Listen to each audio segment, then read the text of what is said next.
From bureaus worldwide, this is FSN. Thanks, Ollie. Somebody must have blown up the Japanese car plant here in Manchester because it's raining Datsun cogs. You have to be of a certain vintage to get that one. How you doing? It's chucking it down, pissing it down it is here in the great city. Thunderstorms this afternoon. But I've got you and you've got me. April 25th, 2019. Welcome to the Richie Allen Show. Welcome back to the most listened to independent radio show in Europe. It's your Richie Allen Show. Raining Datsun cogs. No takers on that one. Fair enough. It's the Richie Allen Show. Broadcasting live on richieallen.co.uk and multiple platforms around the world. And now, here's your host, Richie Allen. Welcome to the show. I'll be joined at this hour by one of my favourite writers in the world today. The brilliant Stephen Landman will drop in from the windy city of Chicago for a chat about Joe Biden, about Donald Trump, about Venezuela, about Israel, and more besides. I'll be with you for at least 90 minutes today, possibly even the full 2 hours, because I've got loads of other things to talk about with you, loads of content on various stories, and it is a Brexit-free zone today, as it has been for, well, since the Easter break, hasn't it? You can join in, by the way, by tweeting at Richie Allen Show. That's the Twitter handle. I'd love to hear from you this Thursday, so get in touch with me. Marvellous. Right, somebody called Deb P is mightily offended at the fact that Piers Corbyn was on this programme. Mightily offended because Piers has appeared at an event in the past with Nicholas Collerstrom, the academic who's been on this programme before, has Nick talking about the 7th of July bombings and other things. It really irks the likes of Deb P. This is the world they want to create, you see, these lunatics. That you can be condemned and you can be destroyed, ostracised, blanked and struck off if you ever happened to have a conversation with somebody deemed to be unedifying. It's crazy, isn't it? So what if Nicholas Collerstrom has denied the Holocaust in the past? So what? Piers Corbyn hasn't. Probably doesn't agree with him. He might think Nick Collerstrom has got some interesting things to say on other matters, maybe. Right. Anyway, Deb P, pull your head out of your arse there, Deb, and grow up. Anyway, speaking of my conversation with Piers yesterday, I do get asked all the time, why didn't you go after him, Richie, about his brother? Why didn't you get stuck into him about his brother? I have done. I've interviewed Piers quite a few times. And on the second to last time that he was on, I did quiz him extensively on his brother's policies, which are at odds with the policies of Piers Corbyn, himself a former Labour councillor. I talked about why I don't support his brother. I've said this to Piers, why I don't support Labour or any other political party for that matter either. And I explained why. Money and Zionism, which are not mutually exclusive either. More so on money. There's a rotten story in the papers today going back to money. It's a horrendous story. It's in pretty much all the papers and it's been covered by pretty much all the networks here in the UK. And that's the biggest food bank network. You might have heard me mention the Trussell Trust on the programme in the past. Now, the Trussell Trust has said, we've given 1.5 million packages of food to needy people in the last year. Now that's just one. They're the biggest food bank network. This is just one food bank, right? They said this is a 19% increase on the previous year. And a woman called Daphne Aikens has been widely quoted today. She's the chief executive of the Trussell Trust. And Daphne Aikens has said, the people coming to the food bank are more embarrassed and ashamed. They're often embarrassed and ashamed and they don't want to be here. And asked about the common denominator. So what unites these people? And she said, well, they're just running out of cash. They don't have enough to live on, she said. She said it could be low pay, which it is in most cases, low benefits, delays to universal credit, interruptions in earnings, illness, unexpected costs, debts, rent arrears, utility bills which get more and more expensive.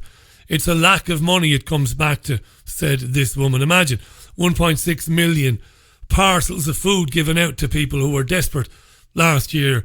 You know, your heart has to break for any man or woman who has to go to a food bank. We've all got a bit of pride, haven't we? All of us. I know that pride is not the greatest human characteristic, but I've never had to do anything like that. And I hope to God or whoever that is, the universe, that I never have to go and ask somebody for food. And I'm glad that there are people there doing that in the event that, you know, in the future anybody does need to go and ask for a food parcel. Yeah. So why money? So to get back to the question, why don't you get stuck into Piers about his brother? I have done in the past. Challenged him. I've properly challenged him about it. Because I know that when Labour are returned to government, things might get better for a little while for the worst off in society. I know this. There will be a little bit of relief for people on the margins. But it's how the Labour Party will do that nobody wants to talk about. They'll borrow heavily from the Bank of England and elsewhere, won't they? They'll issue government bonds. You can buy a government bond, which is a promissory note from the government that it'll pay you back in the future. So it's basically the government borrowing. And that's what Labour will do. They'll borrow heavily and they'll use it to ease the misery of people. No bad thing, right? Well, it is, because debt increases again, this false debt through this borrowing from central banks and pension funds and all the rest of it. And what follows that is brutal austerity, which gets worse each time, and even more privatisation of public assets. That's what happens because Labour won't be in power forever. You see, it's cyclical, this. So in 2 terms or 2.5 terms, the Tories will be back in. And I'm saying this till I'm blue in the face. So people who haven't heard me interview Piers Corbyn before, I've gotten into this with Piers Corbyn explaining why I could never support his brother. Not least because he's a hypocritical liar, Jeremy Corbyn. You know, the man who, as a champagne socialist or as a social democrat, has campaigned against the European Union for years and now wants close ties with the European Union. When any man or woman in this country says, I'll tell you what, give me your vote, political party, and says money is created out of thin air by banks who don't actually have it, they loan it into existence. That makes them the de facto rulers of the world. They control us, we are their slaves, they own nearly every country in the world, they fund wars, both sides of the wars by the way, and they trap countries into debt so that they can be raped and plundered. We must destroy this system. If any leader of any political party were ever to say that, I would support them. But that's never going to happen. And you and I both know that people have been killed historically for taking on the cabal on the creation of money and credit. And I say again, after the next Labour government, whether it is under Corbyn or someone else, they'll have a couple of parliaments and then the puppet masters will pull their strings and the Tories will win again. And then they'll say, we're broke, no money, even more austerity. And that's why.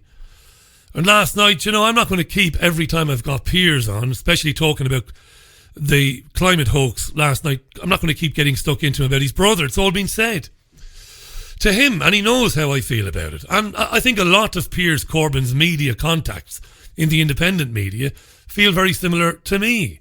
But he's not precious about that. In the least, he doesn't mind. He's a big boy. I didn't get into this yesterday because I didn't have time, but it's an important story. Yesterday it was announced that Theresa May gave the go-ahead to Huawei, which is a big Chinese telecoms company.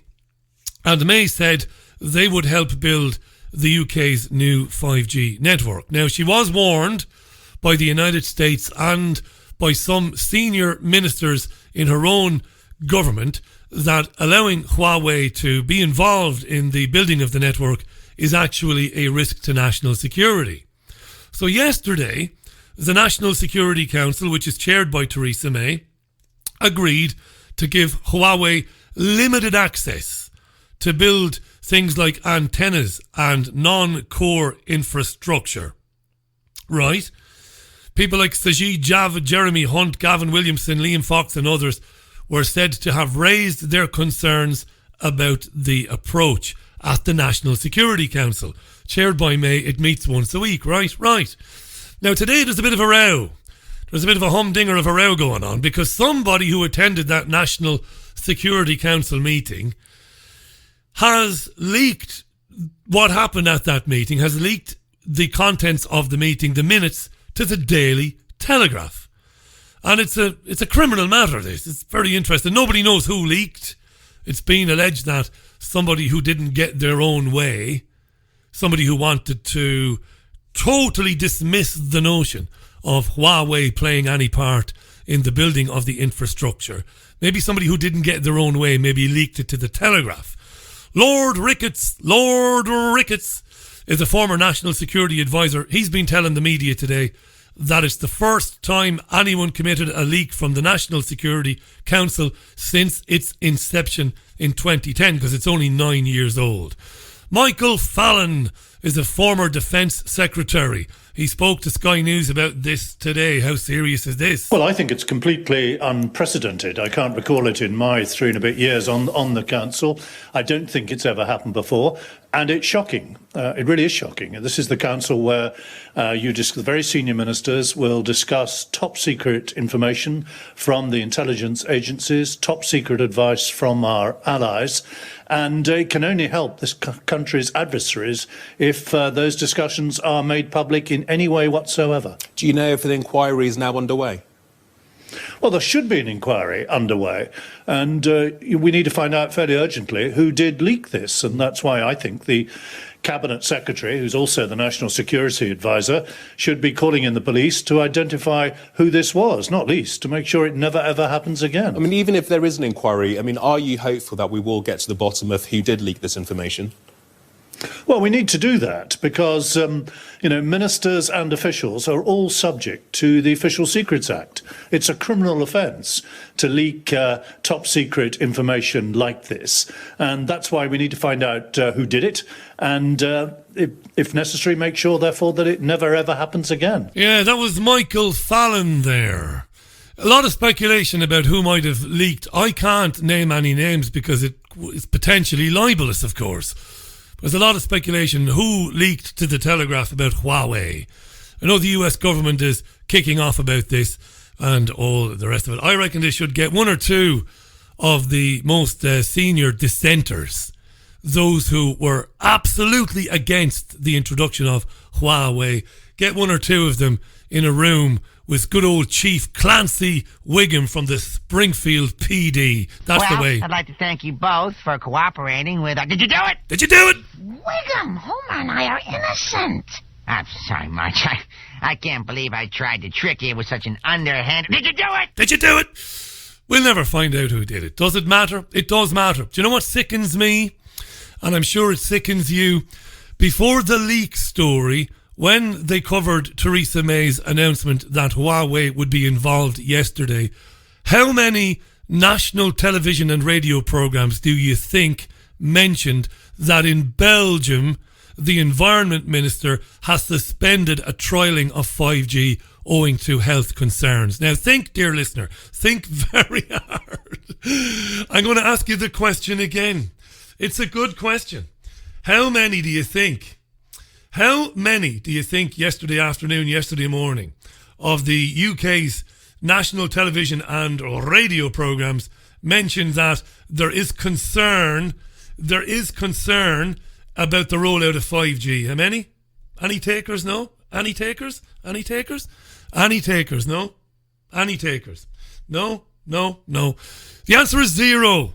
Of course, not a single presenter or producer mentioned the fact that the Belgians have suspended in Brussels a rollout of 5G because it might have serious human health implications. What, you're shocked? Yeah, don't be shocked. Don't be shocked. Les Ferdinand was a brilliant footballer, wasn't he? Les Ferdinand used to play for QPR, used to play for Newcastle, used to play for Spurs. Top man, played for England as well. He was on Sky Sports News this morning, not to be confused with Sky News now. Anywho, he's the director of football at QPR these days, Queen's Park Rangers in London. And on Sky Sports News this morning, he was talking about racism, saying that football clubs don't look at very good black players in the same way that they look at very good white players. How's that, Les? He was asked.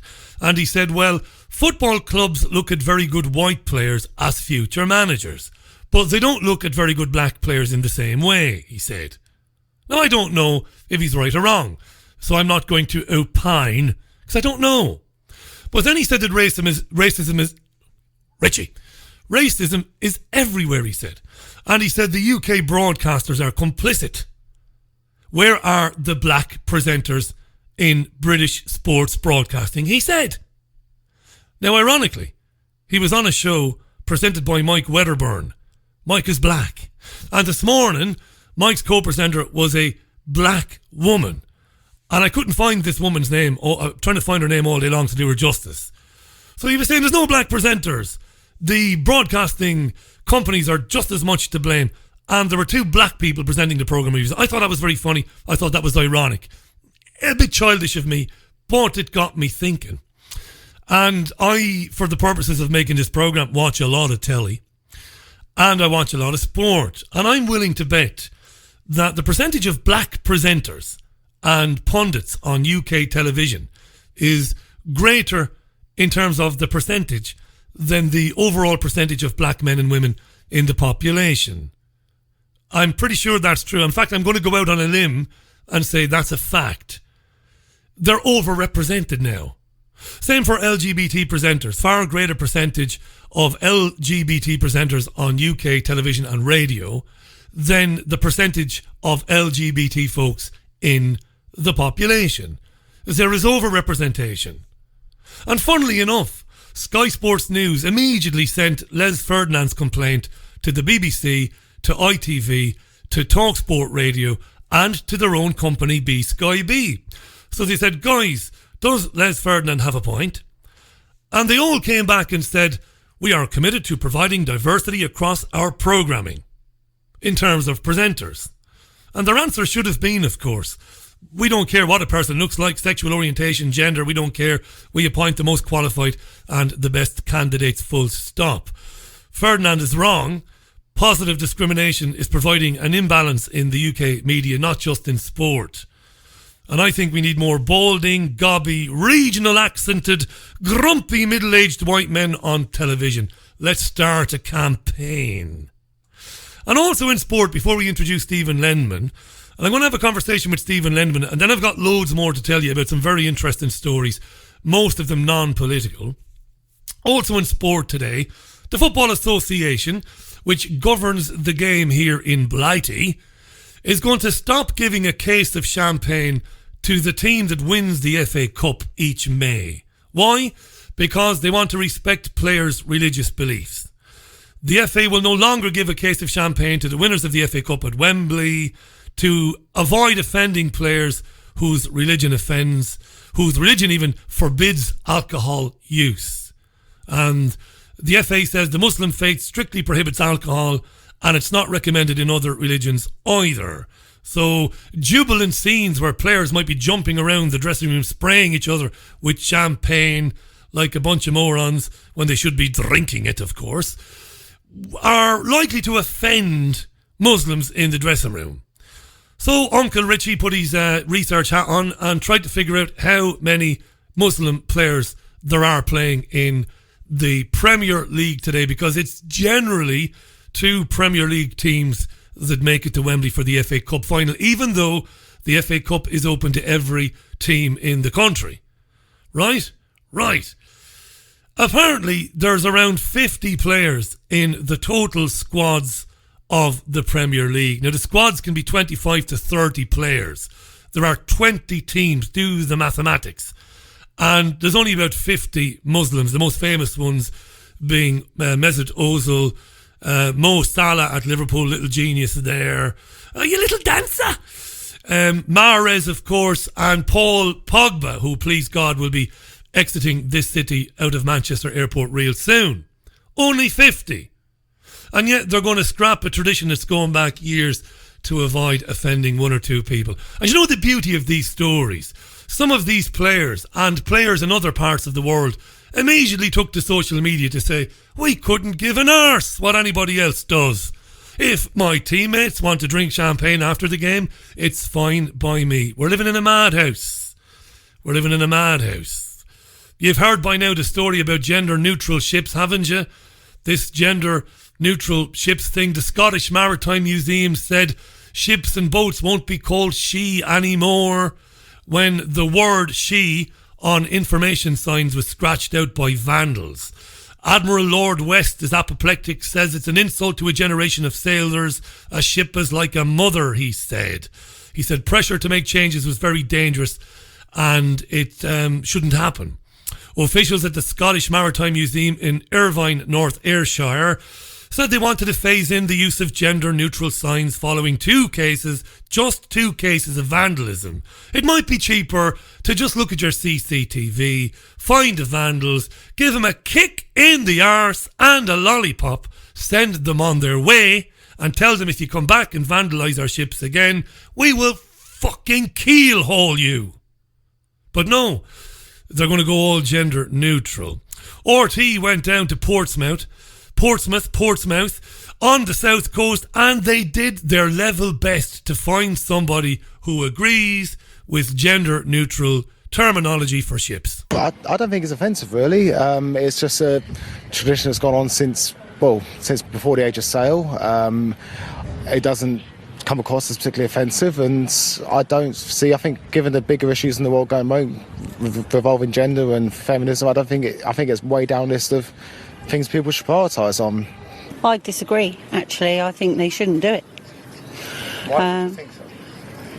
It's all to do. Is it all to do with history and things like that? I think that's quite important to keep our history. So to scrap it, I think would be a shame. I think it's a very hard one in the modern age where we believe to be gender neutral. However, with history and ships being predominantly called she or her previously has been, it's a very difficult one. I think the older generation will maybe scorn, but the younger generation, it's new to it's their way of life now. I think it should be, it'll do more discussions, I think. I think that boats are beautiful things and therefore they ought to be feminine. Therefore she's absolutely right, and I don't think we should change it. What do you think? I don't think it should change. I think the whole notion is ridiculous. Yeah, you can't find a single person who thinks it's a good idea. We live in a madhouse. It's 26 minutes past the hour. Shall we give Stephen Landman a call in Chicago, shall we? By the way, if you're joining the programme, where else are you? You're with the Richie Allen Show. It is April 25th, 2019. It's Thursday's programme. Love being with you. Thanks for joining the programme. You can tweet me at any time, of course, on @Richie Allen Show. My guest this hour needs very little introduction. I think he's the greatest writer in the world today. I really do believe that. There isn't a writer in broadsheet newspapers here in the United States, in Ireland, that can write like him, that have an understanding of a brief like him. He's courageous. Go to his website at stephenlandman.org, and daily he's updating that site with terrific articles on geopolitical stories that are hugely important. Israel, of course, Syria, Venezuela, as well as the domestic politics in the US. And I want to cover a few stories with him in the time that we have today. Let's bring in Stephen Landman from the Windy City in Chicago. Stephen, thanks for coming back on. How are you doing? Oh, Richie, I'm doing fine, and I must say you overwhelm me with your introductions every time. I really don't deserve all that adulation. I'm just an aging guy who cares about the terrible state of the world, and I'd like to leave it in a better state than I'm finding it right now. It's lovely. I mean every word of it. It's not sycophancy with me. I mean every word of it. You're an amazing writer, Stephen. We're blessed to have you. We really are. I look at the articles you're writing, your writing style, your understanding of how to construct a story. I can't do it. Writers are writers. They're brilliant. And I should be reading your articles in the Telegraph here in the UK, or in the Independent, or in the Guardian. But that's the way of the world. Loads to talk about in the time we have. What about the meeting today? You've been writing about this, of course, today, between Kim Jong-un, the North Korean premier, of course, and Vladimir Putin, his Russian counterpart in Ruski. What do you make of that, Stephen? It's been reported today in UK media anyway that it's very strange. They're trying to kind of dismiss it, saying it doesn't really mean anything. It won't really worry the United States. What do you think Putin and Kim Jong-un are trying to achieve by this particular summit? Well, it really amazed me, Richie, to learn that it was the first time North Korea, that's been around since the 1940s, when the peninsula was divided. It never should have been, but it was. But in all these years, this was the first time the leaders of North Korea and Russia ever had a summit. Just amazing, just amazing. All these years, 75 years or so. Well, they had it. And I think the main thing that Kim Jong-un wants is he's gotten nowhere with the U.S. I think Trump would like to have some kind of a deal with him, but he turned over the decision making to Pompeo and Bolton, and they want nothing to do with normalizing relations with North Korea. They want North Korea dominated, not normalized in bilateral relations. So what's happened in two summits, June of last year and February of this year, Singapore and Hanoi, the Trump people made unacceptable demands, giving nothing back in good faith, not even a modest gesture in good faith. And in Hanoi, what Kim asked for was some modest relief from the economic sanctions. He didn't ask for a big deal, and the media lied about it, saying he really wanted a whole lot more than he asked for. What he asked for was very reasonable. Show him a little bit of good faith, and then he'll respond with his own good faith. But that's not the way it worked out, and they're frustrated, and they're angry, and they should be. And I think the meeting with Russia is sending a message to the Trump people that he has another option. He could deal with Russia. He could also deal with China. He's had meetings with Xi Jinping of China. I mean, they're a little closer for him than a little bit closer. He met with Trump, with Putin in Vladivostok by train. I hope there's a follow-up summit. I'd like to see Putin go to Pyongyang and have a summit there and continue this dialogue to really show that Kim does not need to negotiate with Washington, because Washington does not negotiate, Richie. It demands. And that's why they could have all the summits in the world between Trump or any other U.S. leader and Kim or another North Korean leader, and they'll accomplish nothing.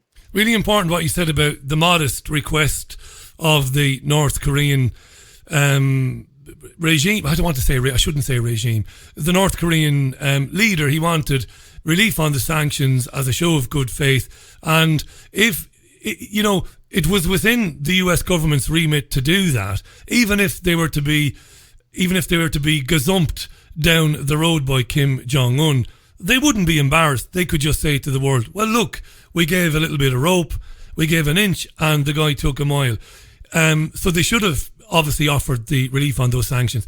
Did it not demonstrate even more than previously to maybe Trump's supporters that while Trump, however many failings and faults Trump might have, Trump's an egotistical guy. He went over there and he probably wanted to get some sort of deal that he could trumpet, that he could crow about. But didn't it just demonstrate that Donald Trump is not in charge of anything? Because you mentioned Pompeo and Bolton and the neocon Zionists. These are the guys pulling the strings, aren't they, Stephen? They say, listen, you'll do what you're told, pal. Absolutely. Trump turned over his geopolitical agenda to Pompeo and Bolton, and in Venezuela, it's Elliot Abrams, of course, and there's some other people at lower levels. And as far as the domestic agenda, well, Wall Street is running his economic and financial policy, and other corporate interests are running everything else that they're interested in.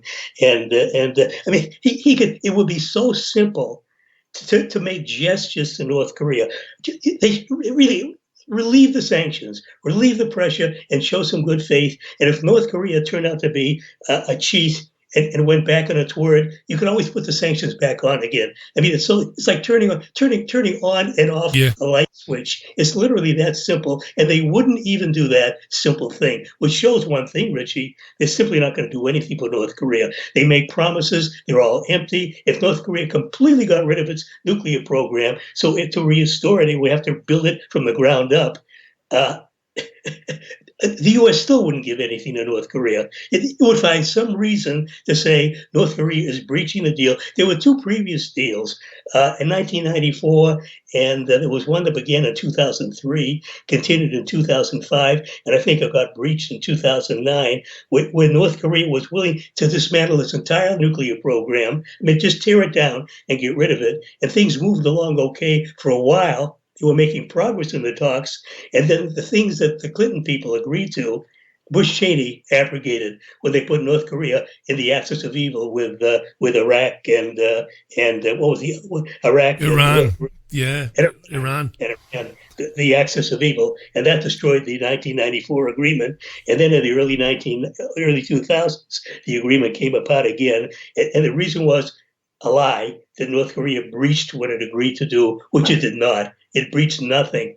North Korea, if North Korea was treated like a normal country, Richie, which it should be, it wouldn't be in the desperate states that it's in right now, and it would be a normal country. I don't think North Korea is a bad guy country. It would treat its people better. North Koreans, the citizens, have universal health care. Now, how good it is, I don't know, but North Koreans do not pay a dime for their health care. Whatever they get, they're getting for nothing. And many other countries have the same thing, or at least partial universal health care. But the rich, Britain has it. I guess it's getting worse, not better. But Britain has it. France has it. Other European countries have it. The richest country in the world, the U.S., does not have that. And there's a lot of rumblings in Congress now by some of the Democrats, the undemocratic Democrats, to come up with the universal health care. There's not a prayer of that being enacted. Not a prayer. It should be, but it won't be. Let me ask you this about North Korea. In my mainstream days, in my commercial media days, I would have interviewed people from groups like various human rights watch groups around the world, and they would have told horror stories about North Korea, about people living in fear of criticising the establishment there. They would have talked about labour camps. Amnesty International used to fly planes over the country, or as best as they could get photographs out and talk about labour camps. And there will be people listening to us now, and they'll be screaming at their radios, Richie, get after Landman, get after him. It's not that nice in North Korea. The truth is, I don't know what to believe. I don't know whether, and to be fair to you, Stephen, you're completely unbiased. You've said yourself, we don't know whether it is this horrendous place that's, really dystopian that the media says it is, or if it's somewhere in between. Who could you possibly trust to believe what conditions are like inside North Korea? Well, of course, no country is perfect, Richie. Even Venezuela at its peak, when oil prices were high and there were lots of revenue coming in and the wonderful social programs were well funded. I mean, Venezuela wasn't perfect, maybe more perfect than any other country. North Korea isn't perfect. Even if all the sanctions and everything else were eliminated, North Korea isn't a perfect country. But all of the criticism is the kind of exaggeration you get against all of the U.S. adversaries. I mean, you beat up on them. The media beat up on them. The politicians beat up on them. And whether it's U.S. politicians or other Western politicians, you beat up on a country, and the U.S. public gets information one-sidedly, whether it's about North Korea or any other country that the U.S. is adversarial toward. Well, I think there are issues in North Korea. There may be some things that really aren't the way they should be. But North Korea is greatly restrained even before all of these extra sanctions were applied. I mean, they were under attack beginning in June 1950. Yeah. I mean, we just came into existence a couple of years before that. And in June 1950, Harry Truman, Democrat Harry Truman, who certainly was a lot different than the kind of people around today, both in the Dem Party and the Republicans, but Harry Truman waged a war of aggression on North Korea. It was not the other way around. The South launched repeated provocations cross-border against the North. I mean, violent provocations. When North Korea responded in self-defense after showing restraint for a good deal of the time, then Harry Truman stepped in and waged war on the country and just decimated it. It's been a long time since I've written about it, Richie, but the country was literally turned to rubble. Something like the equivalent of 1/3 of its population was killed, if you could imagine that. I mean, the bombing of the country, I mean, cities were turned to rubble, towns, everything was destroyed. The U.S. bomber pilots complained that they ran out of targets. That's how destroyed North Korea was. So they've been very, very skittish and very nervous and very concerned ever since about whether something like that could happen again. They would love to normalize relations with the U.S. and the West, but any country that went through what the U.S. put North Korea through in the early 1950s, and then there's only been an uneasy armistice at the end of the war, not a peace treaty, not anything. So a state of war between the U.S. and North Korea still exists after all these years. So they have to do things to protect themselves. Again, the country is not perfect. I'm certain there are abuses that go on, and they don't have the revenue to take care of their people. If they did, there'd be nobody for want on anything. They would have a lot more social benefits than the ones they would like to have, but they don't have the wherewithal to do that because of U.S. sanctions and other hardline policies. Will it ever end? It will end one day, Richie, when, probably not in my lifetime, but it will end one day. I love the expression, what can't go on forever won't, and it won't. U.S. hardline policies against North Korea and every other country will not go on forever. What's of great concern, and it should be to everybody, is it could end in a mushroom-shaped cloud. That's what I fear the most. And you wonder about the reaction of the lunatic puppet masters controlling Donald Trump, how they'll feel about this meeting with Putin and what it might ultimately lead to. Stephen Landman is our guest. Go to stephenlandman.org. If you haven't bookmarked Stephen's website, you're crazy. Bookmark it. Excellent articles there, challenging your thinking on the big issues of the day, politically, geopolitically, and domestically. I wanted to talk to you because in this time we have today, you've written about so much this week. Saudi Arabia. I mean, you've written about Saudi Arabia this week. You know, we see what's happening in Yemen, and I think the last time you were on, we talked about this. And this country has sold in excess of £1 billion worth of munitions to Saudi Arabia. Not only that, but we've provided assistance to them to help them better use those weapons. And even worse than that, as has been proven by Russia Today and other news bureaus, there are special forces operating on the ground in Yemen, British soldiers working on the ground there. Genocide, there's no two ways about that. And this week we learned, and I'm going to give the mainstream media a little bit of credit for once, because we often demonise them, quite rightly, but they're reporting on it, and they've gone big on reporting on it. This week, the lunatic asylum that is Saudi Arabia has beheaded 37 people, Stephen, and I understand they crucified one person. What year is this? Is this 2019 or is it 27 BC? It's lunacy, isn't it? How could you do business with a lunatic regime like that crucifies people, Stephen? Oh, absolutely, Richie. Of all the vile Arab regimes, and I'm talking about the despotic ones, and there were plenty of despotic ones, many of them are in the Gulf, Kuwait and Bahrain and the UAE, and of course Saudi Arabia. It's got the most oil in the region, so it's completely despotic. I call it a family dictatorship masquerading as a nation, which is really what it is, and just a horrendous regime with unbelievable human rights abuses. I mean, if any human rights abuse anybody can conceive of, that the Saudi people would be guilty of it, and the murder of Jamal Khashoggi was just a drop in the bucket compared to everything else they do. I mean, lopping off heads of 37 people. I mean, it's bad enough to exercise a capital punishment against people, which I'm totally against. But to lop off their heads, usually doing it in public, crucifixion.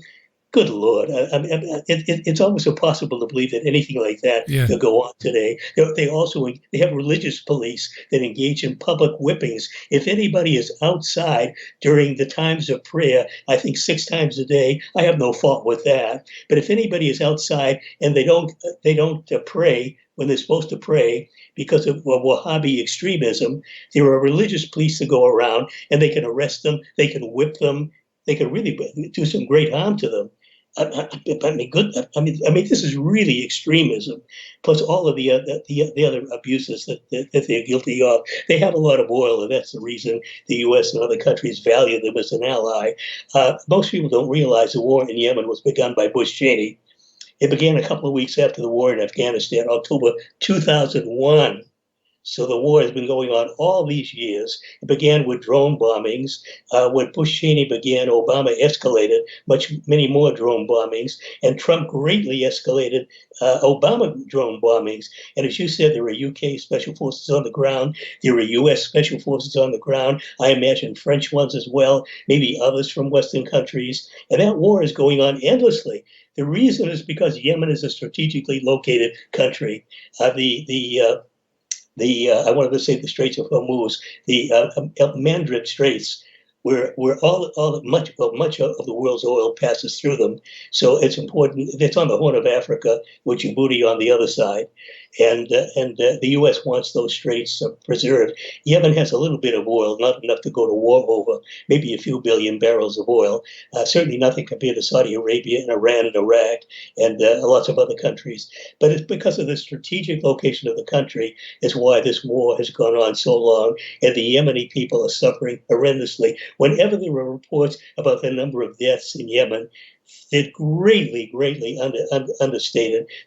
Since 2001, there must have been hundreds of thousands of deaths, maybe 1 million or 2 million Yemenis have died, not just from the war, but from starvation, from deprivation, from untreated diseases, and nobody keeps track of that stuff.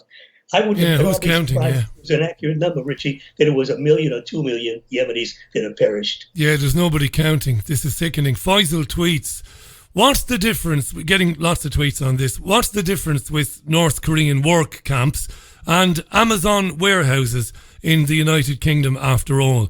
We rely so much on mainstream media definitions. What do we really know? And I think that's a fair parallel to draw.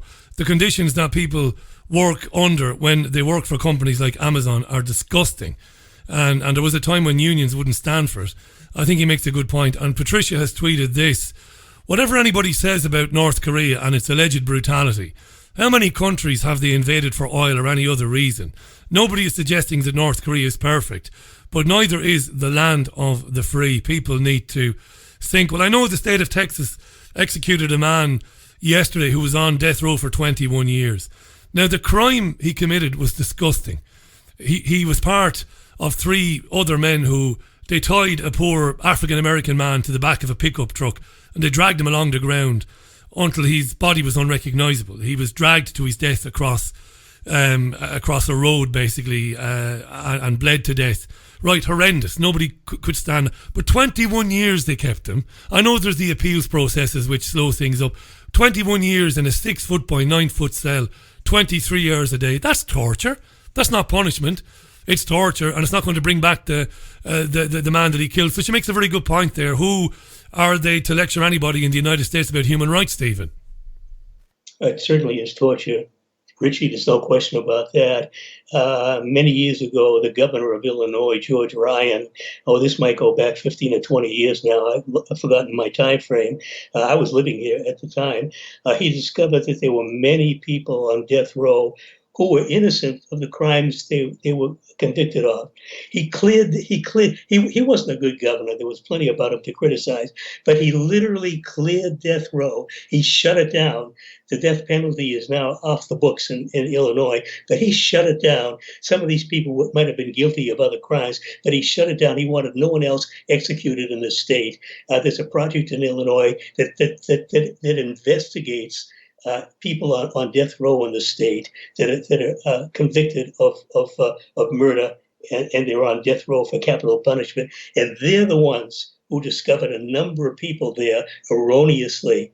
people who are poor, mainly blacks, Latinos, other people of color, these are the ones who can't afford a legal defense. And if they're if they're charged with an offense, they simply don't have the wherewithal to get a good lawyer to defend them. And it's very easy to become convicted of something they didn't do, including murder that they may not have committed. But just in Illinois alone, George Ryan discovered maybe a dozen, 15, 16 people who were erroneously put on death row. And if there were that many people in his time frame, there probably been hundreds on death row in America who were executed even though they were innocent of the crime they were accused of. The death penalty is a crime against humanity. Even if people are guilty, an eye for an eye, that is a crime against humanity. But the idea of executing innocent people, which happens, is really a disgrace. America. Sorry, Stephen. I remember, I think he passed away about 2 years ago. But I did an interview some years ago with John Simpson, rest in peace. John founded Resurrection After Exoneration. He founded that group. He was on death row for 18 or 19 years for a crime he didn't commit. And it was only a nosy journalist that got him off. And what was incredible, it was discovered that blood evidence that was used against John to help convict him, the district attorney at the time actually knew that there was other evidence that would have exonerated John. There was a contamination thing, and the DA knew that the evidence wasn't reliable and it really shouldn't be introduced. And he also knew that it was a long shot that John Thompson committed the murder, but he went ahead to secure the conviction anyway, with political ambitions in his future. And eventually John came out, and it was proven that this DA had acted in a way that really should see him incarcerated. But nothing happened to him. Nothing. It was almost like, well... And then for years, John Thompson had to fight for compensation. And he was even told by officials of the state, they said to him, you know, privately they said to him, you'll never get any money out of us. It doesn't matter how many judgments are given that we've got to pay you money. We'll just never pay you. These people are sick. Capital punishment is sick. We could talk about it all day long. There's no excuse. The state should not be exacting retribution on behalf of anybody. The state should be dispassionate. It's not supposed to be involved. It's supposed to make a decision, not based on passion, not based on prejudice. But anyway, we could be here all bloody day talking about that. Nice of you to talk about Ryan in Illinois, by the way, because he did a marvellous thing all those years ago. I used to campaign against capital punishment for many years in a previous life. I wanted to talk to you a couple of things in the time we have left. We've talked a lot about Venezuela and why Venezuela is under the gun. I think our listeners are up to speed on it, but there is a brilliant article on Venezuela and the blackouts by Stephen. Get on to stephenlandman.org. But we've not spoken since the arrest of Julian Assange, and you have been writing about Julian since he was arrested in London. He's at Belmarsh, I believe. He pleaded guilty to failing to appear. There's now real concern amongst his family, his mother and his supporters, that there's going to be a big stitch up somewhere along the line to get him into the clutches of the US Justice Department. Stephen, Julian Assange, I know this means a lot to you as a journalist, as a writer, as a campaigner for free speech. Tell us what you've been thinking about the situations that Julian Assange finds himself in. Oh, it's a terrible situation. And the same thing with Chelsea Manning. Assange, I think, was arrested on April 11th. Chelsea Manning was put in prison on March 8th, where she is right now, both of them in solitary confinement to punish them, to hurt them, to punish them severely. And Chelsea Manning refused to testify before a grand jury that was looking to get some kind of extra dirt on Assange. The one charge that the Trump people made against Assange, a phony charge of hacking. There was no hacking to get information that WikiLeaks published. Zero hacking, and everybody in Washington knows it. Everybody paying attention knows it. But this was the phony charge. But the head of WikiLeaks, the editor-in-chief of WikiLeaks, made a point that I made as well, that once they get him in the U.S., and they will get him, because Britain admitted, or the U.S. Justice Department admitted that Britain arrested him because they requested Britain to do it so he could be extradited to the U.S. There will be other charges lodged against him once he gets in U.S. hands. They'll be more serious, probably under the Espionage Act, charging him with espionage, the same charges against Chelsea Manning, and she got a 35-year sentence. Obama commuted it after about 7 years, but Assange could be given a 35-year sentence. He's, I think, in his mid-40s. If he gets a 35-year sentence, that's a death penalty, unless the future president commutes his sentence. But it's a terrible thing. It's a war on truth-telling journalism. He's not a hacker. He's a journalist. He publishes information from reliable sources that he believes to be credible. It's the same thing that every honorable journalist does. Does that mean we're all guilty? Should we all live in fear that they may come after us? This is on my mind all the time. Maybe they'll decide they don't like what I'm saying and arrest me and accuse me of hacking. Good Lord, I know little about computers, Richie. The last thing anybody accused me of is hacking. I could barely get my own computer operating. But if they want to get you, they'll charge you with anything. It's a very serious time. There's already censorship is a growing problem in America, and now going after journalists, whether they're Americans or anybody else, it's a very, very serious thing. And worst of all is the U.S. and other Western media are supporting this stuff. They are supporting it. Isn't that a tragedy that when you look at how it's being reported in the media? Now, I know that in theory, the UK news presenters are supposed to be objective and just report what they're told to report and read what they're told to read. But they could give a little bit more. I mean, do any of these men and women understand the what's the word I'm looking for here now? The implications for themselves as reporters and journalists if it's allowed for Julian Assange to be extradited, to be taken away to the United States and to be banged up in jail. There is very little sympathy in print media in the UK, let alone broadcast media. There's some in print media, but in broadcast media, they couldn't care less, Stephen. That's a dreadful thing. I like to think there was a time 15, 20 years ago when there would be more coming from the bigwigs, you know, the heavyweight news anchors. But there's not a peep. Isn't that terrible? Yeah, it really is. U.S. journalism, mainstream journalism, was never what it should have been. But it's easy to forget that back in the, I forget the dates exactly, I think the early 1970s, the New York Times and the Washington Post published Daniel Ellsberg's Pentagon Papers. Exposing all the crap that went on in Vietnam, and they did this. This was an honorable thing to do. Forgetting about the dishonorable stuff they did for a moment, but they did that. So why aren't they doing the same thing today? They should be with Julian Assange and with Chelsea Manning on the Afghan war logs, the Iraq war logs, and the Afghan war diaries, and the video showing a U.S. helicopter gunning down civilians in cold blood. They should be right with them, supporting the exposure of these high crimes and demanding accountability. And if they did, Richie, a lot of this stuff would not go on because they would know the media would hold them accountable. The support by the media lets all this stuff go on. Instead of opposing the imperial wars, the U.S. media and other Western media cheerlead them. And that's the reason they go on endlessly. This is going to have a bad ending one day, Richie. And the thing that I really fear is that we're heading one day for a nuclear war. And if that happens, there'll be no more you and no more me. No, there won't be, or anybody else either. Stephen, thanks for coming back today. We could have talked a bit about Palestine. I've been covering Palestine a lot lately on this particular show. Stephen Landman writes at stephenlandman.org. You'll see Stephen on Press TV. He's been on RT.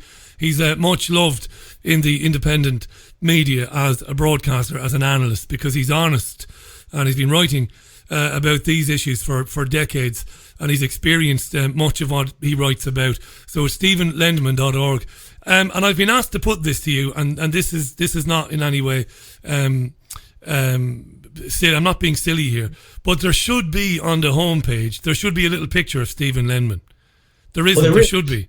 Not on the homepage, there's not. Do I have to scroll all the way? Oh, there is. I have to scroll all the way down. Ah, yeah. There is. My apologies. You see, I read the articles at the top. I don't go all the way down. There is a picture. Because a female friend of mine said, Stephen is absolutely gorgeous. Make sure there's a picture of him on the website. And, because you've got the first 12, 14 articles there. Ah, yeah, there's the picture anyway. Stephen, listen, mate, you get asked to do a lot of things and you never turn us down. And I really do appreciate that. Thanks for coming on today. And I hope you'll be back on with us again in a month or so time. Thanks again, StephenLendman.org. Cheers, Stephen. Richie, I love being on. It's a joy and an honor for me to be on with you. Thanks, Stephen. We'll speak again real soon. The amazing Stephen Landman, live from the Windy City of Chicago on Thursday's Richie Allen Show. StephenLendman.org. You can bookmark the website, put it on your URL bar or whatever you say, however you describe that. But he's a great writer, Stephen, and he's a lovely man as well. Spent a bit of time in the army, went to Harvard University, and then went on to study in Pennsylvania as well after getting his degree from Harvard. And just a great guy. So, we're 2 minutes to the top of the hour. Plenty still to talk about today. Plenty of content on Thursday's Richie Allen Show. Tweet at Richie Allen Show between now and the end of the programme. I think I'll probably be with you for most of the next hour. I don't know how it's going to be. I was due to have a guest this hour, and then late in the day there was a cancellation. No big deal. No big deal. These things happen. Must mention Lana Lochte from Red Ice will be on the programme next week. Looking forward to speaking with Lana. Maria Heller will drop in on us next week as well. There's a list of people that I've arranged to come on the programme next week, and I've not got it to hand, but I've mentioned a couple anyway. Monday to Thursday at 5 p.m. UK time, and Sunday mornings at 11, in case you didn't know. Why haven't you talked about Extinction Rebellion today, Richie? I'm being asked. Because I'm fed up of it, is the answer. I know they glued themselves to where did they glue themselves to this morning? The stock exchange, was it, or something like that? Yeah. I don't think there's anything coming up in the programme about them. But I am going to take a little bit of music. And then I want to talk about ageism. No, I don't. I want to talk about what I think is an increasing agenda to dehumanise elderly people. And I've been thinking about this, and I've put together a few thoughts. There's a story, obviously, in the news today that prompted me to think about it today, and it's been on my mind all day long. I think there's an agenda. Now, I've not had a eureka moment here. I'm not the first person to talk about the agenda to belittle or dehumanise elderly people, but I've been thinking a lot about it myself. I've not been cherry-picking from other sources. I've got a few of my own thoughts on demonising and dehumanising old people, and I think it's deadly serious. It's not a vulnerable group now that's been created in order to usher in more and more and more censorship. No, this is genuine targeting of a group of people, and I want to talk about that in a second after we have some Bachman Turner Overdrive. Yeah, on your Richie Allen Show. The sun is shining. It's been all sorts of weather here in Manchester. Hailstones and thunderstorms earlier on. The sun has put his hat on now. Back after this.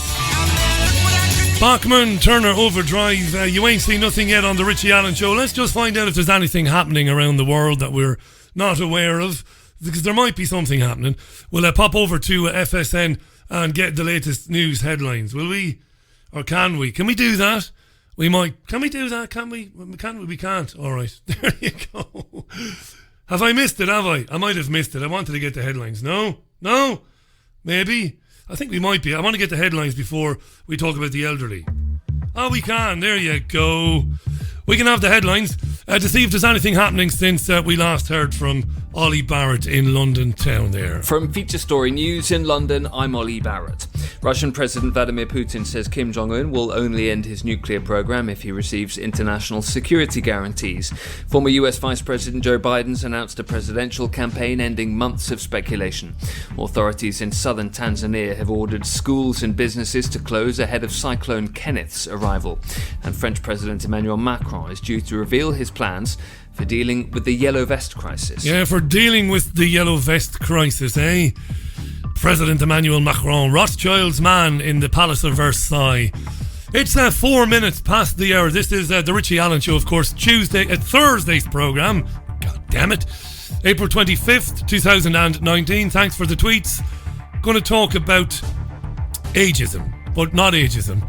An agenda to dehumanise older people in this country. One of the ways to do that, to blame the elderly, the aged for the problems faced by those younger than them. No joke, very serious this. Going to talk about it now in a minute. Before that though, a little bit of this. The Richie Allen Show relies on your support. Go to richieallen.co.uk and set up a monthly donation today. Right. Now, the elderly. And this was covered today. It wasn't widely covered, but it was covered by one or two of the broadsheet newspapers. It's not a think tank, but it's a parliamentary committee that was set up to look into intergenerational fairness.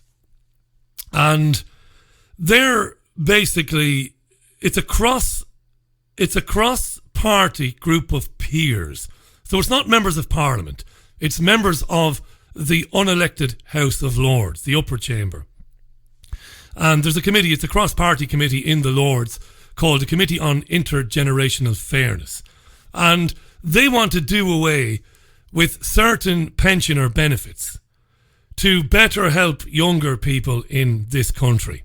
And I'll read you a little bit of the BBC's take on this today. Outdated age-specific benefits for older people should be replaced with support for the young to deliver a fairer society, say peers.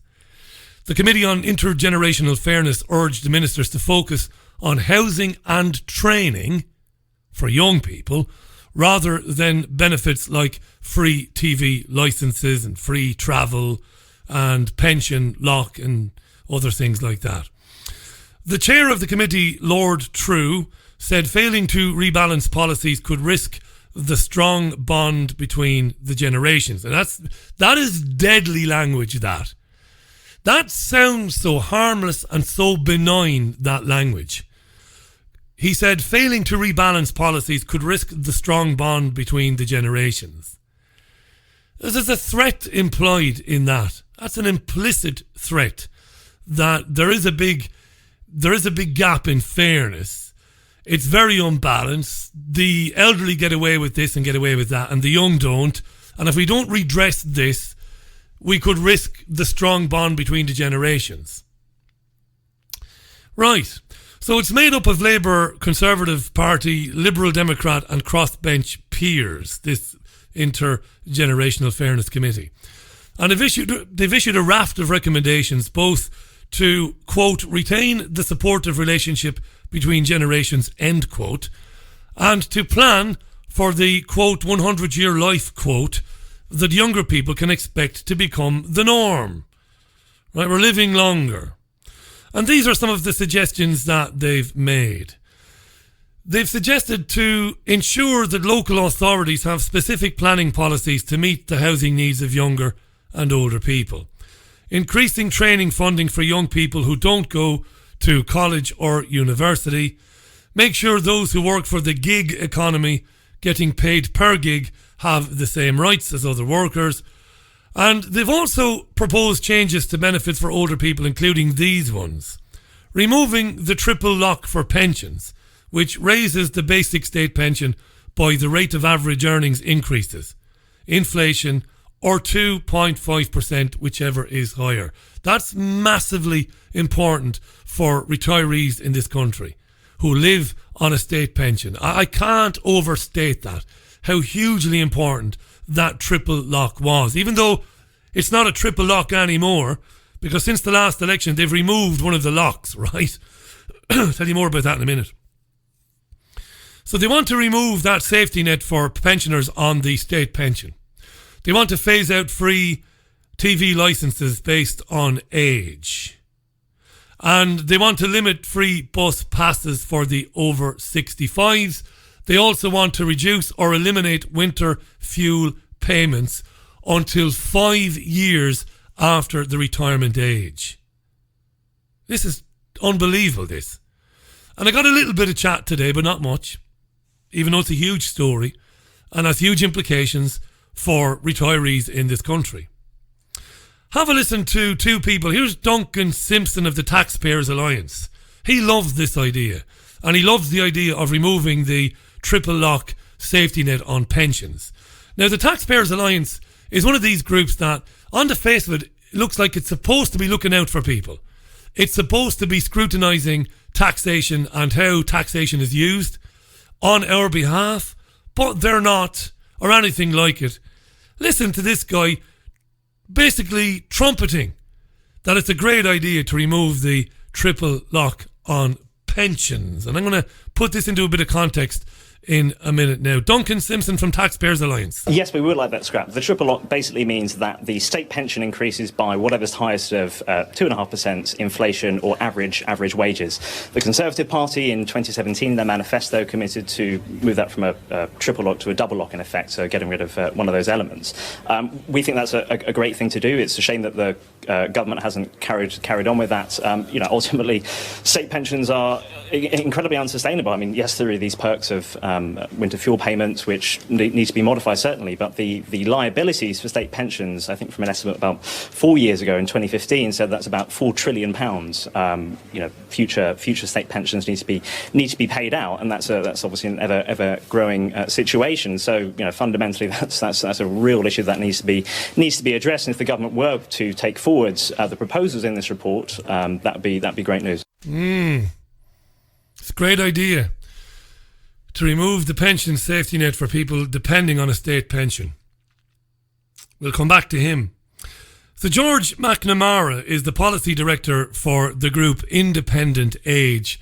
He's obviously not thrilled about this. The reality is it would push more and more pensioners into poverty and hardship, and that is not the right thing to do.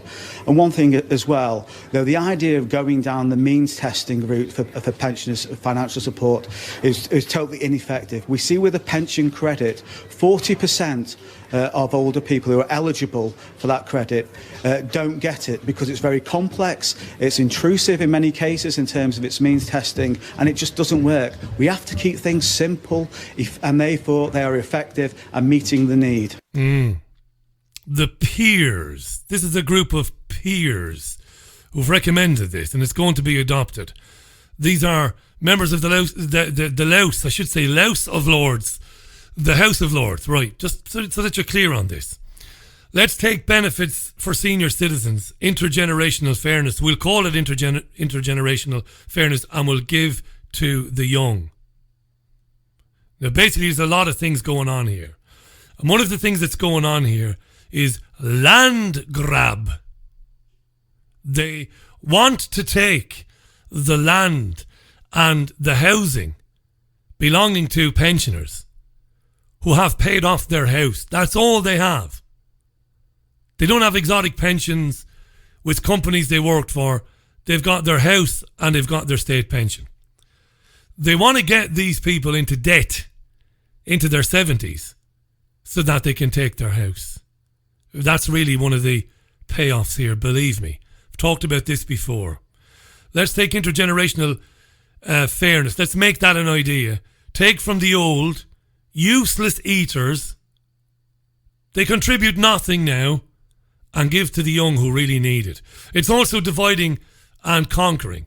It's driving a wedge between the experienced, mature, life-experienced, wise folks that we should spend an awful lot more time listening to, and younger folks who have real world worries, like getting a house, like getting a job. This isn't a joke, this is real for them. Get them to blame everything and all their ills on the older people. And this is coming out of the House of Lords. And if you're a member of the House of Lords, you collect £305 a day for attending. You get travel expenses as well every day, and you get subsidised restaurant facilities as well every day. That's around £7,000 a month you get for snoring and farting your fucking way through lazy afternoons after you've got pissed at the subsidised bar. This is true. I'm not saying this for effect. Look at the pictures, look at the images of these bastards of an afternoon on the BBC Parliament channel, sitting there, stomachs distended stomachs because of the food they've eaten and the wine they've drunk, and they snore and fart and swear their way through the afternoons for £7,000 a month minimum. They've decided that blaming those who have worked all their lives and paid endless taxes and national insurance contributions, not to mention taxation on fuel, taxation on every purchase they ever made, whether it was food, whether it was drink, whether it was a pack of chewing gum. Blame them, the people who were told that they would be looked after in their elderly years. You worked for years and years and years, you paid into the system. Let's blame them for the problems of the young. No social housing, no affordable housing, no mortgages, very little gainful employment. It's down to the old fuckers who must now be categorised as useless eaters. It's not our fault. It's not the government's fault. It's not our fault. It's not our fault. It's not our fault for wasting billions and trillions on illegal wars. Not our fault.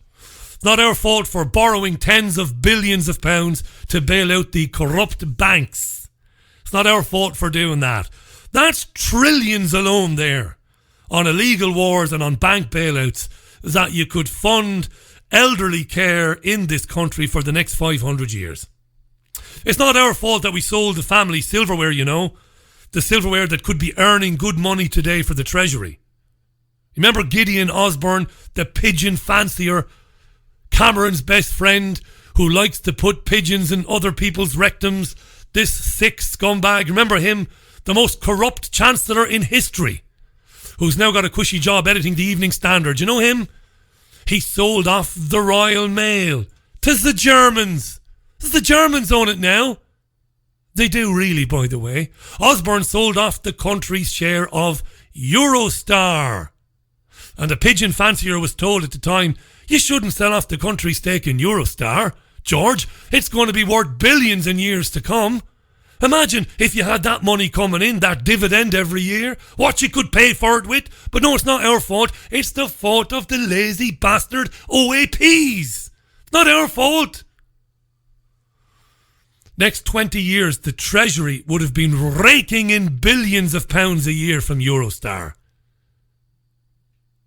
Eurostar is earning daddy Warbucks type money for the shareholders that Osborne sold it to. He should be hanging by his ankles in the Tower of London, begging to be turned the right way up. So between illegal wars, between bailing out the corrupt banks and the family silverware, you could imagine that nobody over 50 in the United Kingdom would have to work for the next 500 years. But it's not our fault for doing that. It's not our fault for giving away hundreds of millions of pounds a year in foreign aid, which doesn't go to the black babies. It doesn't. It goes to vaccines. It goes to spend on vaccines for them to be vaccinated against all sorts of things they don't need to be vaccinated against. Hundreds of millions. Not our fault. It's old Doris around the corner. Remember Doris around the corner? She wore her fingers to the fucking bone in the biscuit factory, 40 years in the job. Or Dennis, who worked in the flour mill for 45 years carrying 16 stone sacks of flour. Paid taxes, paid national insurance, paid tax every day of their lives. It's the old bastard's fault that the young can't get a house. That's whose fault it is. That's what they're telling you today in this intergenerational fairness report. Let's remove the state pension safety net, because we know that by doing that, OAP homeowners are going to start releasing equity from their homes to pay for their care. And releasing equity is a beautiful sounding term for get yourself up to your fucking tits in debt again so that you'll eventually default and we can steal your house. It's the old bastard's fault. And I fear that the brainwashed smartphone addicts of the 21st century will lap it up. They can't do for themselves. They have no spine. Narcissism reigns. Right? So give that generation anything to blame to make it easy for them not to do any digging or any poking around to find out what's really going on. And they'll grab it with two hands. It's the useless eater OAPs. And don't forget, Woodward and Bernstein published a book in 1976 called The Final Days, and they quoted Henry Kissinger in it. And he said the immortal words, didn't he? And he didn't invent the phrase. It's a Nazi phrase. But Kissinger said the elderly are useless eaters, he said. They're useless eaters. And that's what this is really all about. So I wasn't being melodramatic when I prefaced that mini rant there by saying that this is deadly serious and that this is a targeted agenda to dehumanize older people. It is. It is. It's nakedly so. It is nakedly so. And there wasn't a peep from a UK columnist today, either for The Guardian or The Telegraph or any of them. Not a peep from a writer to say, what are we doing to the old people? Well, they don't owe us anything. They bought into the bullshit.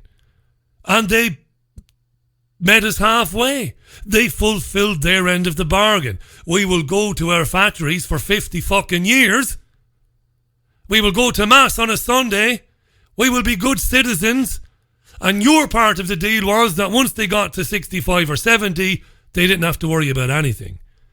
But now they've signalled today something I've talked about before. Today was the first shot across the bows. The first real shot.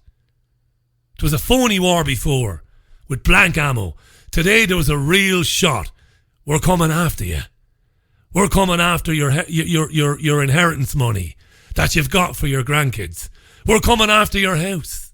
We're going to blame the state of the nation on you and on the cost of caring for you and paying your pensions.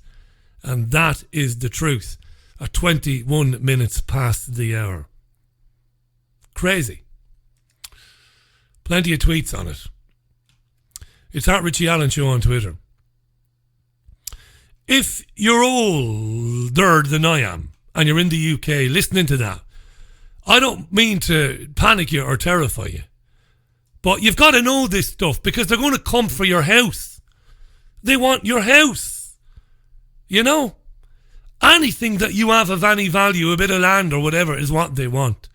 And this is the way they're going to do it. 22 minutes past the hour. We'll leave that one there. Very important, that. I think we'll be revisiting that in the weeks to come. Adam Carolla is a comedian and podcast host, and he's one of the men behind No Safe Spaces, which is a film about how America has become a dangerous place for ideas. And he's very good, whether you like him or not, whether you think he's Marmite. He's very, very interesting. And he's really ramping up the discussion about free speech and the so-called war on free speech. And he was on Fox News with Tucker Carlson yesterday to talk about this war on free speech. And it's very interesting. We've got a couple of clips for you here. I've got a couple of clips for you. He talks here about how social media vigilantes, progressives, the perennially offended, he says it's important that he never allows them to convince him and that we never allow them to convince us that we are racist or bigoted or hateful. Gaslighting. This is very good. This is a bit of Adam Carolla with Tucker Carlson. Well, I know what's in my heart, and I hate that statement, but I know who I am. You can't convince me I hate a group, hate a sexual proclivity, hate a person. You couldn't convince me I hated a neighbor or a friend or Hispanics, blacks, gays, whatever. You can't bestow that upon me. That's something that's inside me, and I'm aware of it, and I know I don't. So you can't convince me of that. So you're not afraid because you know what they're saying is a lie? Yeah, and I'm an atheist. Like, I really don't care. Like, at the end of the day, I want to go race one of these cars and wrench on something and build something and eat dinner with my kids and wife. Like, there's a sort of freedom in not caring. There's a real freedom in not caring.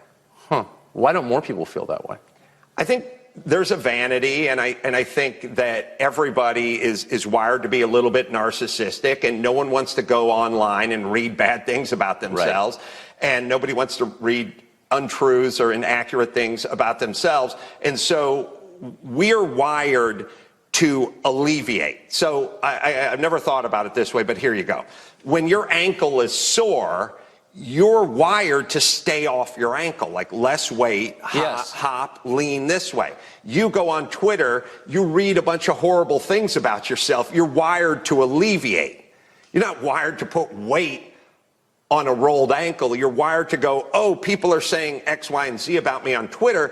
Let's fix that. Right. And the fix is apologizing and walking statements back to get it to go away. I want to alleviate. I'm not interested in the truth. I'm not interested in what the history books say. I want this, my ankle hurts. I want to get the weight off it immediately. So you walking this stuff back, you apologizing, you kowtowing to these people is a way to get the weight. It's like a crutch, and I can get the weight off this, and it'll go away. And I don't care about what the doctor or the orthopedic surgeon thinks. It just hurts. Right now, make the pain it hurts. I want it to go away. Very good. And it brings in this creeping sense of self-censorship, where people are increasingly thinking very hard about what they want to say and reluctantly declining to say what it is they really want to say for fear of the consequences of doing that and for fear of the annihilation on social media, which could lead to consequences in the real world, like loss of job, loss of relationship, whatever. It's very good, this. Self-censorship is kind of coming in at the speed of light now. You notice that, didn't I say this on the programme before? You notice now how you ask somebody a question on anything, but particularly if it's about current affairs. And by asking them, I mean in a social setting. So you might be out and about, you might be in the park with your dogs, you might be in a bar, and you ask somebody their opinion on something, and they pause and think for an inordinately long time, and they think of what they can say, not what it is they want to say. Well, what can I say? And they're bullies. These people he talks about on social media, they're narcissists, this social media police, but they basically piss off fairly quickly when you don't backtrack and apologise for causing offence. And it seems to bother Adam Carolla that in so many instances people just back away and apologise. Chris Williamson, the MP from Derby, apologising, for things he said about Zionism, apologising. Well, why? Why not just ignore the goons that are screaming on social media? They'll go away and get on with the rest of your life. Why do you kowtow to them? And this is good. He talks about ignoring them. They're not in the business of banging their head against a wall. They're in the business of mowing you down and moving on to their next subject. You know what I mean? They're immediate gratification group. Let's remember, these were kids who got everything they wanted immediately. Right. So if you don't give them immediate gratification, they're off you in like 2 days. Yeah, no. This is not, a long slog that's going to take place over months and years. This is, you give me what I want right now, which is an apology, or you to get fired from your job, or whatever that is, you to be humiliated and you to be contrite. And if you don't give in almost immediately, they immediately move on to their next Well, then victim. you'd have to be a moron to give in immediately to unreasonable demands, wouldn't you? I think so, but you would think about all the politicians and all the newscasters and voices out there. You think about the ones that just sort of weathered the storm and just put their head down and said no apology. They immediately pack up and go find another victim. Yeah. So ignore them. It's a great lesson there for those of my listeners who spend too much time on Twitter. And there are many of my listeners who, if they were close friends of mine, if I knew them personally, I'd be very worried about the amount of time they spend on Twitter. They seem to not ever be off it. It's not a good thing, I don't think. But anyway, if you're on there, some very good advice from the comedian Adam Carolla. Total Jobs did a survey of 2,000 adults in the workplace. This is no joke now. Total Jobs is a website, and they surveyed 2,000 adults, and they found that 3 out of 4 people wanted a blanket ban imposed on physical contact in the workplace. And because of that, a human resources professional called Kate Palmer, who's often seen on breakfast television news and breakfast television radio. She's a director at the human rights consultancy firm Peninsula. It's called Peninsula. Her name is Kate Palmer. I don't have a soundbite from her, but she said that because of this survey, it's likely that handshakes will be banned in British offices in the very near future. I'm not joking when I say that. I came across this today. And she said banning handshakes will be a way of avoiding expensive sexual harassment lawsuits in the wake of the #MeToo phenomenon that firm owners and office bosses, if you want to say it like that, will frown on any contact. You know, whether it's a pat on the shoulder, whether it's a hug, whether welcome or not, whether it's welcome or not won't matter, but even handshakes. I find it amazing. Total job survey, 2,000 people. 3 in 4 of them, meaning 1,500, said yes, we would welcome a ban on all physical contact in the workplace. People should be mindful that their perceptions of appropriate physical contact may not be the same as their colleagues. We have to be more and more aware of the different physical boundaries and social norms. Amazing. The implications of that, right? That's no joke either. NatWest, which is a bank in the UK, has launched a biometric bank card. You should be following Pippa King, an amazing woman who's been on this programme many times. Biometrics in schools. Fantastic woman who's done stellar research on this subject and broadening it out to surveillance, camera surveillance and everything else. So NatWest have come along with a fingerprint bank card, and it'll enable people to pay for things without using their PIN. Things that cost more than £30. Because at the moment, if you go to a cash point in a shop, you can use your contactless for payments of £20. Oh, excuse me, up to £30. So £30, yeah, but anything over that, no, you've got to use your PIN. So they're bringing in a fingerprint card, and they're saying it's designed to thwart fraudsters. They always sell a very hard to dispute or hard to argue with benefit, don't they? Well, it's to stop bank fraud. Yeah, sure it is. Sure it is there, PJ. Sure it is. It's actually to normalise and to get people used to using their fingerprints to enter their homes. It's to get people used to invasive technology later on. You know, implanted technology and all of that. Why do we need to use our fingerprints? We've got a new chip that we can put in your palm. No need for the fingerprint at all. If you're worried about your fingerprints being used and stored, well, no need for it. We've now got a chip. That's where it's all designed to lead. So NatWest is coming out with it. They've got about 200 ready to go, and they're going to trial it on 200 customers who apparently are queuing up to have the first biometric bank card to use their fingerprints on. Lovely. And I want to talk briefly about vaccines. Before I do that, very briefly about vaccines. Before I do that, another story which, again, people should be absolutely up in arms about, or at least they should know, but they probably don't know. Faisal mentioned Amazon earlier on, Amazon warehouses. Here's a story from today. Amazon employees who listen to your Alexa recordings can very easily find your home address. Yeah. Hot on the heels of Amazon admitting it can listen to private Alexa audio, the Daily Mail published today a story about a new report revealing that employees can also access users' home addresses.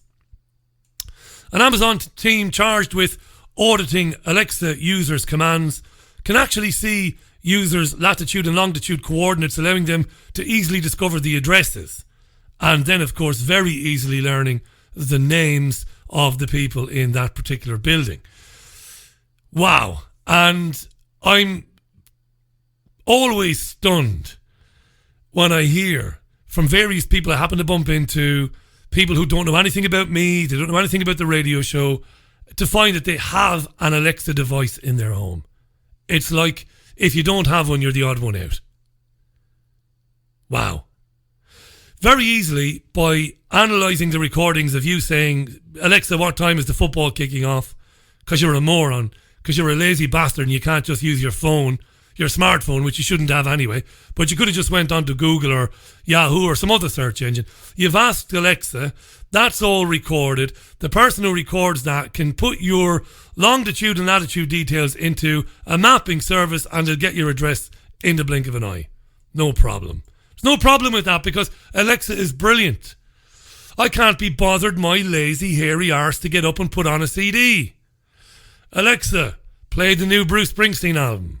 You lazy fucking bastard. Get off your arse and get the CD out and put it in the CD player. Surveillance. Knowledge of your whereabouts, your movements, what you're doing, who you're doing it with, what you're talking about. You know? What you're talking about. Yeah, that guy there, he follows conspiracy websites there. He's interested in vaccines and stuff like that. How do you know that? Well, he talks to his Alexa machine about it.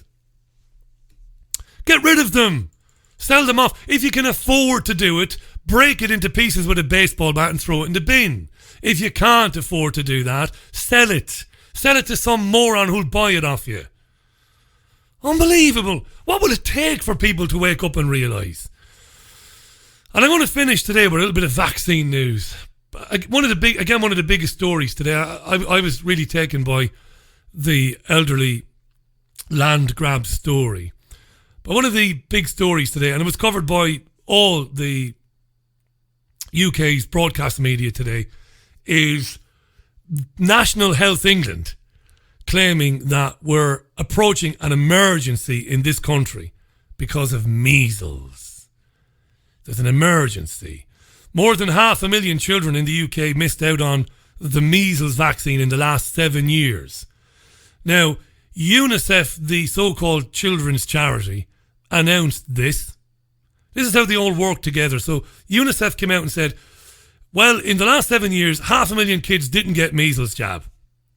Then that motivates NHS England to jump into action and say that something must be done about that. And the chief executive of NHS England is a guy called Simon Stevens. And he said that people rejecting the vaccine was a growing public health time bomb. And that it is terrifying. Using very strong language today. And all of the talk shows this morning featured people campaigning to bring in mandatory measles vaccination. Now, in fairness to the UK broadcast media, when there were voices calling for mandatory vaccinations this morning, there were other people on those programmes saying, no, that's positively Orwellian. It should never happen. Nobody should be told they have to take any medicine no matter what it is. But the underlying message is there. Nobody's getting the measles jab, or not enough people are getting it. We don't have herd immunity, which is a load of bollocks as we know, and we need to do something about that. So there were a number of doctors on UK media today. I've got Dr. Goody Singh for you. Goody Singh, the very young paediatrician, very young woman, and she was speaking with Sky News earlier on today, and I've dug out 3 short sound bites from that. And Goody Singh was talking about the news that people are still exempting their children from getting the measles vaccination. Here's what she told Sky News today. We've had this steep increase in the number of cases of measles, along with the drop in the people actually taking up the vaccine, which is free in this country. And that's the key fact. Those things are linked, and that's important. And it's an important public health problem because measles, although we might think of it as quite a minor thing, is actually a deadly disease. Remind us of why it is deadly. I mean, what are the dangers facing children, parents who don't get their children vaccinated with the MMR jab? Now, measles is not deadly. It's very important to understand that. It is possible for a child to develop measles, and there is a possibility that it could lead to other health complications. Nobody could deny that. That's the truth. But it is astronomically odds against your child developing a near fatal or a deadly illness as a result of contracting measles. It is astronomical odds against. You've got to keep that in mind. So they keep talking about, in this interview, they keep talking about deadly. And she ramps it up now in a minute, this doctor. You know, an interesting thing is that when I qualified as a doctor, I was told that I would probably never see a case of measles. So it's really interesting now that actually we're seeing more and more cases of it. And actually, doctors of my generation are not trained to even recognise it all that well. So that's one problem. But what happens with measles is that it looks like it's pretty minor. You know, you get a cough, you get a cold, you get a rash, you get a high temperature, all very normal. But the complications... It is minor. It's a minor infection, measles. Very minor. It involves that rash. Again, you can look for pictures on the internet. You'll see pictures of babies with it. You do get a bit of temperature. It's uncomfortable for the baby. That's what happens in 999,000 cases out of 1 million. That's it, because it's an infection. Now she starts telling horror stories. Patients are really severe. So you can get very severe pneumonia, you can get severe diarrhea, and it can also reach the brain. So it can actually cause meningitis, fits, really long-term neurological complications, something you would never wish on any child. And of course, it can cause death. Wow.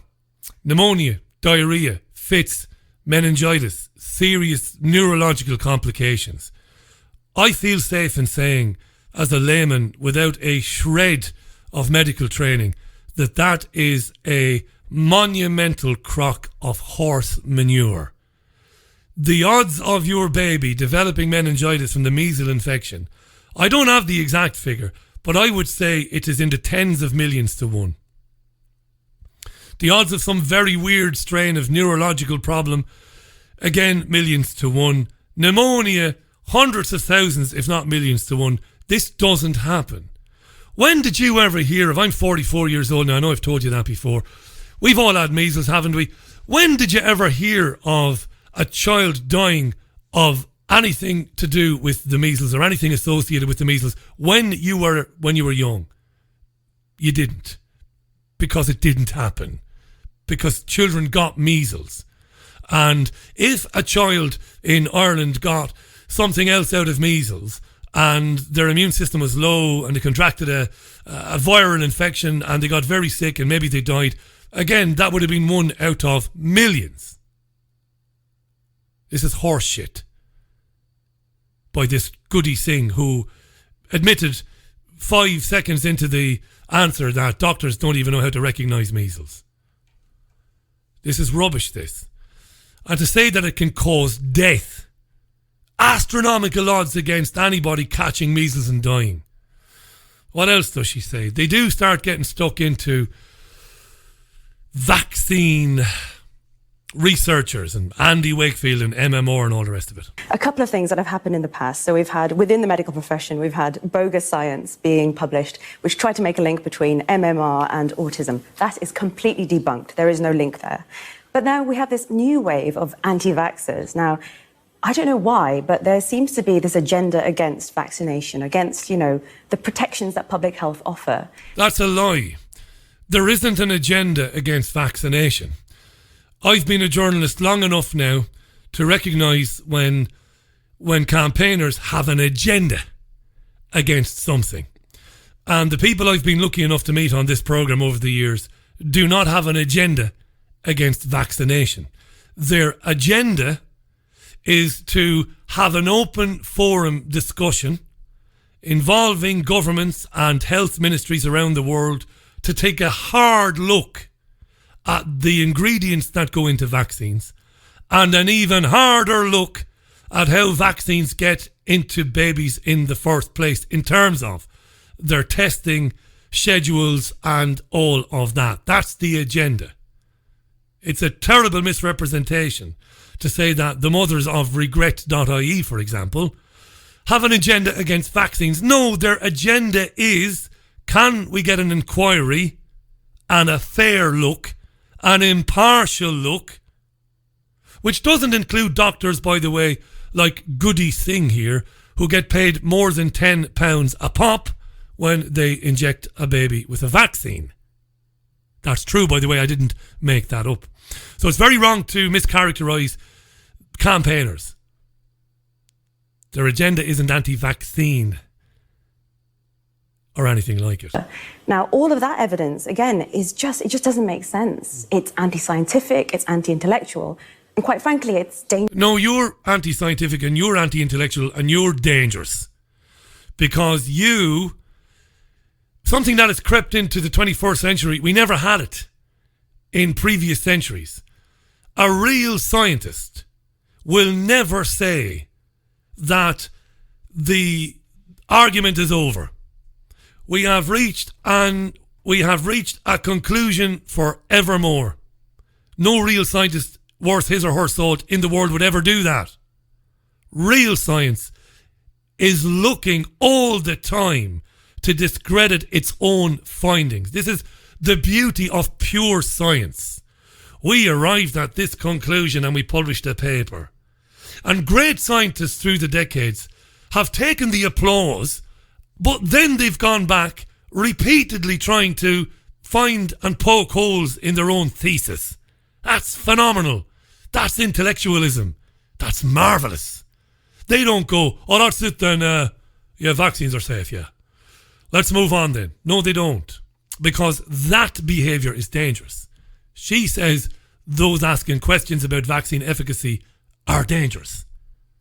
Goody Singh, a paediatrician, very young woman, meaning that she crammed like a bitch at university to read medical books that she was assigned by her lecturers.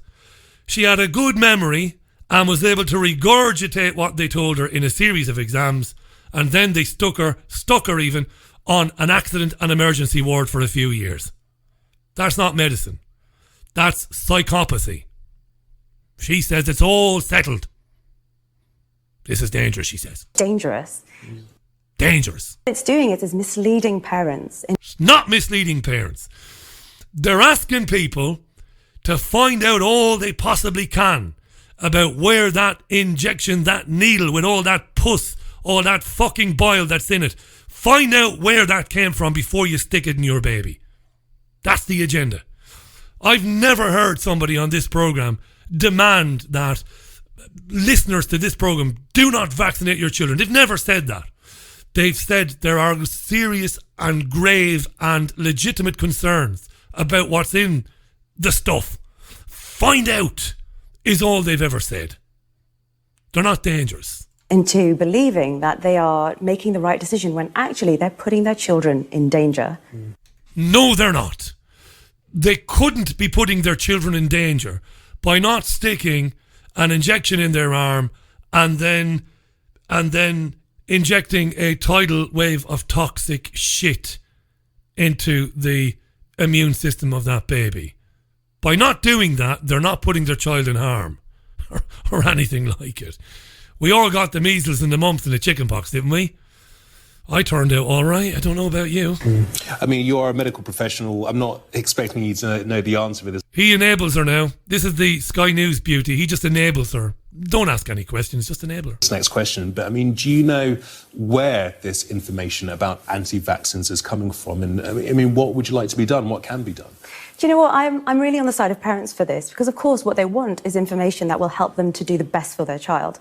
Now, getting information online is not a problem unless that... Ah, so she's contradicted herself. Now she's saying that the parents are going online to find stuff out just because they want to do the best thing for their child. That's what Goody Singh said just there. But a minute ago, they were dangerous. And then you have that fuckwheat, what's his name? That idiot physicist allegedly in Oxford. Not an immunologist, not a biologist, not a doctor. David something or other. Proper clown. He calls them child abusers. So they don't want to stick it in their baby without finding out what's in it. So they go online to find out. Why did they go online to find out? Well, because Goody, they can't trust you because you get paid a fucking fortune from big pharmaceutical companies and from NHS England for injecting the babies. You get £10 a pop. It's nice money if you can get it. So she's contradicting herself here, isn't she? That information is not being quality controlled. And the problem with the anti-vaxxing stuff that we're seeing on social media is, of course, that no one is controlling what's out there. Now, I don't know where this is coming from or why, because... Who's going to control what's out there, eh? Because it doesn't seem to make sense. You know, vaccination is one of the best things that medicine's ever done, actually. Tell that to the 1,000+ girls in Ireland who can't walk 10 yards without losing their breath, who can't sleep. Tell them that it's one of the best things that we ever had. It's cheap, it's effective. It's cheap, all right. But it's not cheap, ultimately, because you're saying it's free because people go to the NHS clinic and they get it for free. Yes, but the government gives pharmaceutical companies hundreds of millions of pounds for this shit. So it's not free. Ultimately, it comes out of your taxation, so it ain't free. The evidence is absolutely sound. And in this country, every child gets it for free. So why wouldn't you take it? I could give you a million reasons why I wouldn't take it. Did she say anything else of any interest? I'm not saying that people shouldn't go to the internet for their information. I think it's wonderful that, that has democratized the way that we can get knowledge. But come and talk to a professional as well, because, I'm a paediatrician. There are doctors and nurses like me all through the NHS, and we are deeply committed to the welfare of the British public. And so come and talk to us. We will help you make sense of the information that's out there. But you're compromised, love. You get paid per dosage. So pretending that I never heard about vaccines before in my life before today, April 25th, 2019, how could I, in good conscience, ask you for an opinion on the safety of, for example, the Gardasil jab? Number one, you pretty little thing though you are, haven't the first fucking clue what's even in that thing. And number two, you're getting paid every time you deliver it. It's bonus money. You have your NHS doctor's salary, and then, as the BBC, to its credit, proved a couple of weeks ago, I played the soundbite here, they interviewed a doctor and he conceded £10 a pop. So if you're getting £10 a pop to give it to me, how could I trust your objectivity? How could you be objective? Well, Dr. Singh, I've heard these vaccines, you have to worry about the ingredients. Not at all. Not at all. It's fine. It's grand. Have it. Ching ching. There's another tenner. Marvellous. What the anti-vaxxers do is that they will cherry pick. Anti-vaxxers now, eh? Pick certain bits of information. They won't give you the context around it, but I can help you to understand what it actually means in the bigger picture. Well, the truth is, Goody Singh couldn't tell her arse from her elbow. I described how she got through medical school. I understand this because I know doctors and I know ex-doctors who've been on this programme. Somebody with a memory, somebody who can stay up all night long, who's got lots of energy and has got a very good memory, can pass medical school pretty easily. They're not that smart, doctors. You'll find if you go into an NHS clinic, most of the time you sit there and you're talking to them and they are inputting what you are telling them to a computer program, which eventually spits out a prescription. These people don't know very much. And I think that will be much more helpful for you making a decision for your child than just taking, bits and pieces that are going to be presented to you in a way that's really exaggerated on social media. I wonder when, that's pretty much it for Goody Singh. I wonder, do people who've never, ever came across the independent media, and not everybody who's never come across the independent media is dumb or is a sheep. There are plenty of very smart people out there, and they're no less smart because they don't listen to the independent media. How many of them watch those programs and think to themselves, where is the other side? Why hasn't Sky News or the BBC invited on an anti-vaxxer? Because it sounds like it's a slam dunk, doesn't it? I mean, if you listen to Goody Singh, it's a slam dunk. These are, some of them, kind of well-meaning people, but most of them are anti-vaxxers who cherry-pick information and they're dangerous. So it's a slam dunk, isn't it? So why aren't people watching BBC, Sky, Channel 4, Night TV saying to themselves, I'm getting a bit fucking sick of just getting one side of the story? If they're so sure of themselves, presumably they could eviscerate somebody like Andy Wakefield. So rather than talk about him all the time and his discredited peer-reviewed papers, right? Why don't they bring him on? And let Dr. Goody Singh take on Andrew Wakefield or anybody else. I've begged national media here to bring me on as a layperson to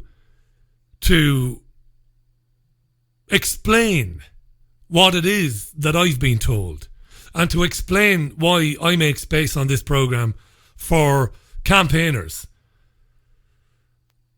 who are asking their governments to protect them by making sure that anything that is being recommended to be injected into the body has been completely tested without